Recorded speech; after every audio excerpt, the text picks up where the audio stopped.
الله الرحمن الرحيم الحمد لله رب العالمين صلى الله وسلم وبارك على عبده ورسوله نبينا محمد وعلى آله وصحبه أجمعين أما بعد السلام عليكم ورحمة الله وبركاته. Abu Sa'id al-Khudri, may Allah be pleased with him, narrated that the Prophet sallallahu alaihi wasallam said, no zakat is due on anything less than 5 awaq, and no zakat is due on less than 5 camels, and no zakat is due on less than 5 wasqs. What is this? This is the measurements and the numbers and what zakat is due in. Now remember, we mentioned before that there are how many categories of zakat?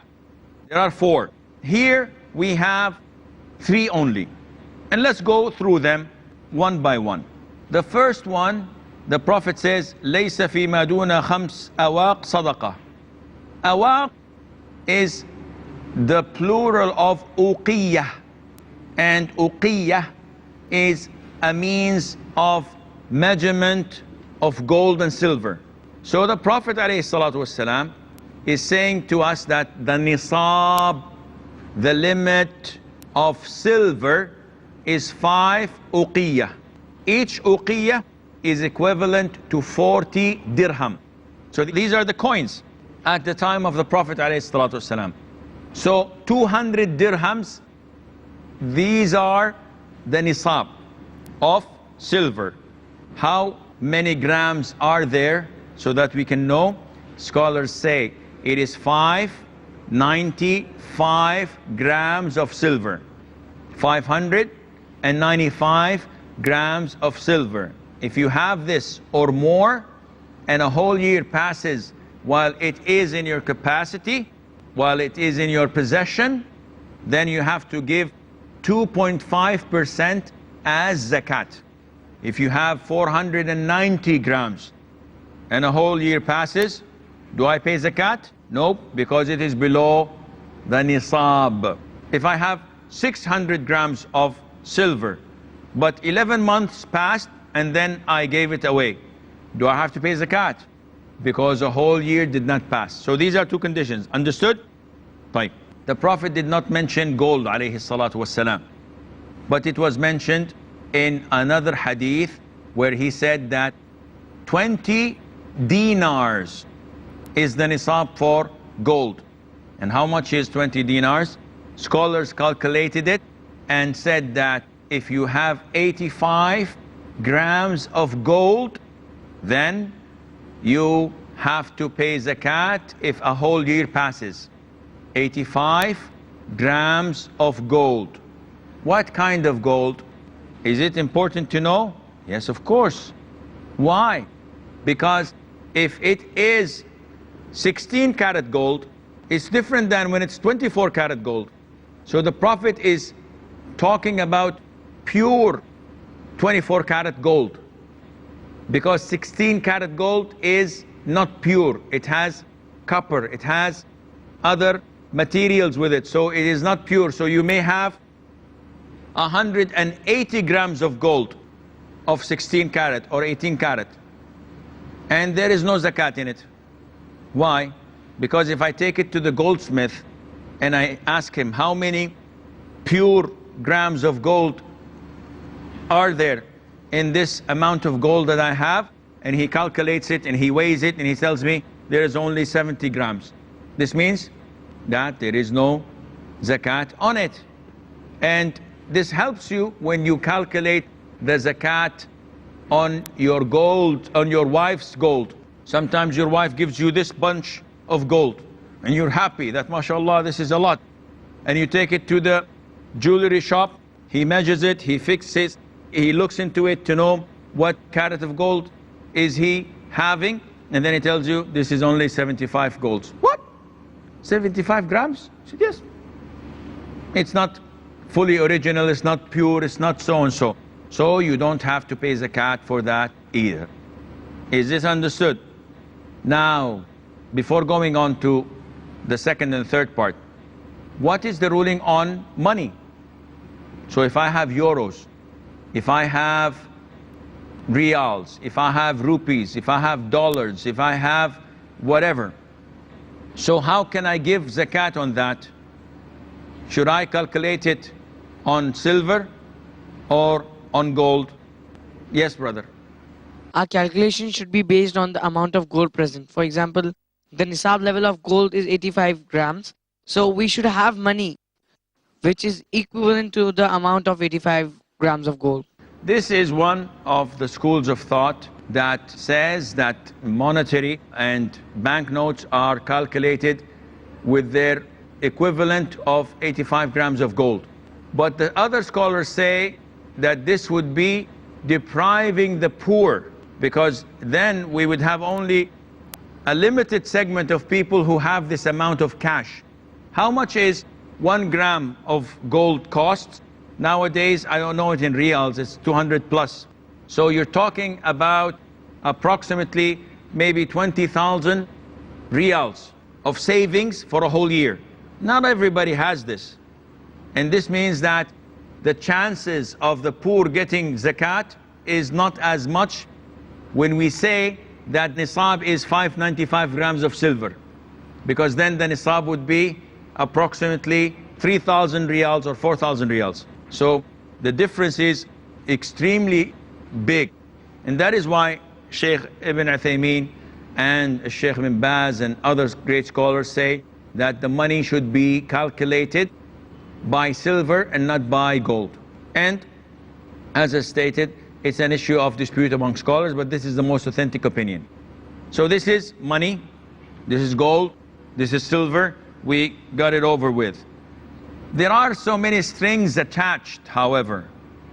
What is among them is, if I lent someone money, let's say I gave someone 5,000 euros as a loan, do I have to pay zakat on that or not? Scholars said you have to look into the situation first. When I gave the money to that brother, was it indefinite or was it time bound? If it was indefinite, I have to go to him every single year and say, brother, do you have the money? Can I have it back or not? If he says, I am broke, I don't have money, or he refused to give it to me, he said, no, you don't have anything, prove it. Do you have any papers? Do you have any witnesses? So if he does this, scholars say that this loan is as if it is lost. I don't pay zakat for it for the whole period until he gives it to me, whether it's after 3 years, 5 years, 10 years, 20 years. Once I get it, I give zakat only for 1 year. So this is case one. If he is saying, I don't have money at all, I'm broke, I apologize, or he is rejecting the fact and he's lying and he's denying that he took money from me. The second situation is, if I know that he's able to pay, but I'm too shy to ask him. This happens a lot. You give someone money and I don't need the money. If I ask him, maybe I will embarrass him. Whenever he has the money, he will return it back. In this case, I have to pay zakat every single year over that 5,000 euros. And when does the nisab, or when does the hawl begin? This is an issue of great confusion among the people. When do I pay the money? The scholars say that you have to pay the zakat when a full year passes. Nowadays, we get money coming in and out every month. So how can we calculate when the year starts and when the year ends? It's difficult. Every month I'm getting my salary. The only way to do this is to have 12 wallets or 12 bowls. And one is for Muharram, Safar, Rabi', Ramadan, Dhul Hijjah. And every month I get my salary or my income, I take what I need and I throw it in one of the wallets. And after 1 year, I calculate what's in the wallet and I give 2.5%. But this is not realistic, because usually your wife will not leave you anything in that. She will go and clean it all. And if she doesn't clean it, it is difficult because now I have to fix my car. Where should I take my money from? From Muharram or from Ramadan? And then I get some money somewhere else. Or where should I put this? So scholars say the best way to do that is to designate one day in the lunar year. And that day, let's assume it is the 1st of Rajab. Let's assume.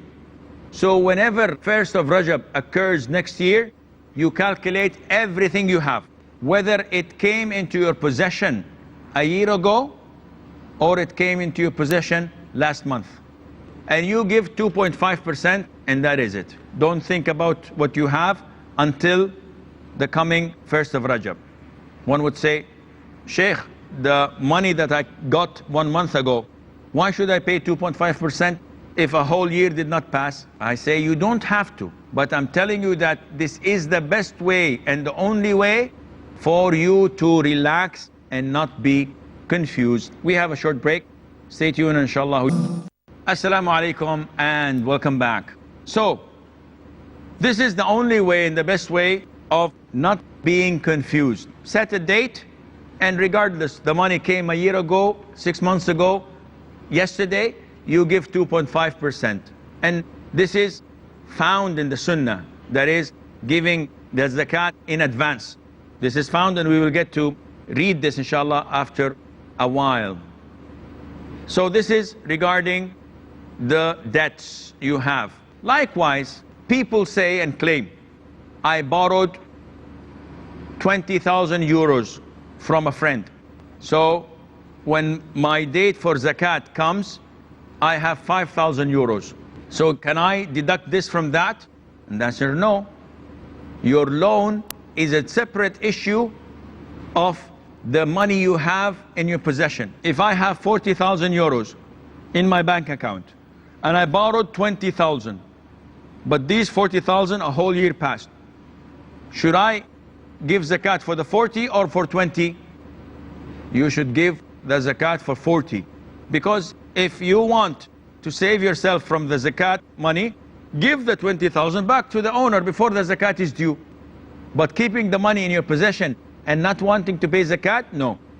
The Prophet ﷺ, when he sent his rulers to collect the zakat, they did not go and ask the people, this is all yours or did you borrow some?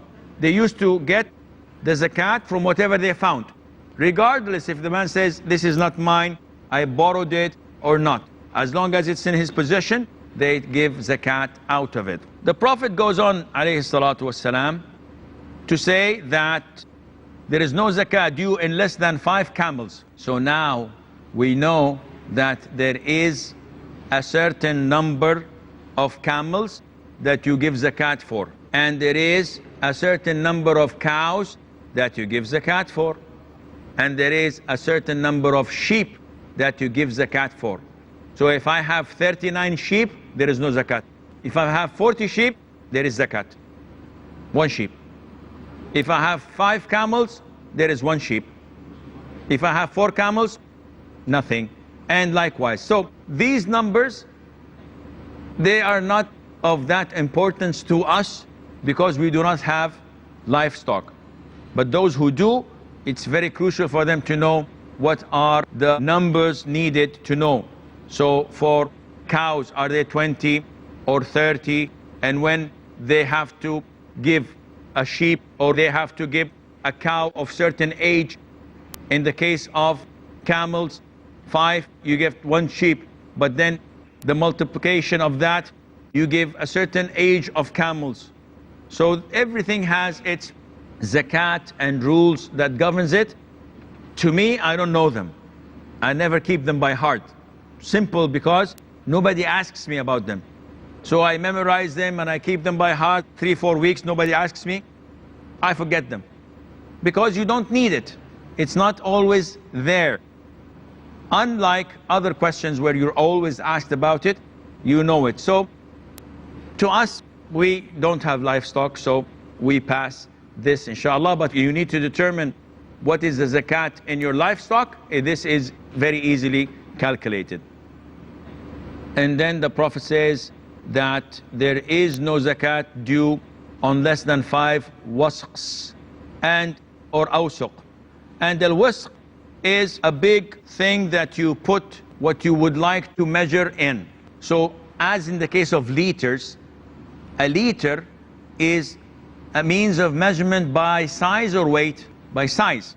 A kilogram is by weight. So the wasaq is a means of measurement by size. And scholars say that a wasaq is equivalent to 60 sa'. Do you remember sa'? We took this as a measurement when we were talking about ghusl. And the sa' is composed of how many mud? 4. It is composed of 4 mud. And what is the mud? It's 1 hand or 2 hands full. It's 1 hands full. So whatever you can collect in both of your hands, this is called mud. 4 of them is considered to be a sa'. And 1 sa' is necessary for Zakat al-Fitr. Right? So this is 4 times. Now, al-wasaq, which is measurement by size for the crops, is equivalent to 60 sa'. So 5 by 60 is 300 sa'. So if you have your crops more than 600 sa', this is zakatable. And if it's below that, it is not zakatable. And the sa' is equivalent in weight to 2 kilograms and 40 grams. So drop the grams, it's about 2 kilos plus. So if I have my crops that approximately weighs 610 or 620 kilograms, then I have to pay zakat. Less than that, I don't have to pay zakat. Okay, is zakat due in fruits? No, we've said that. What about vegetables? Again, no. It is due in things that can be stored and can be measured by the sa'.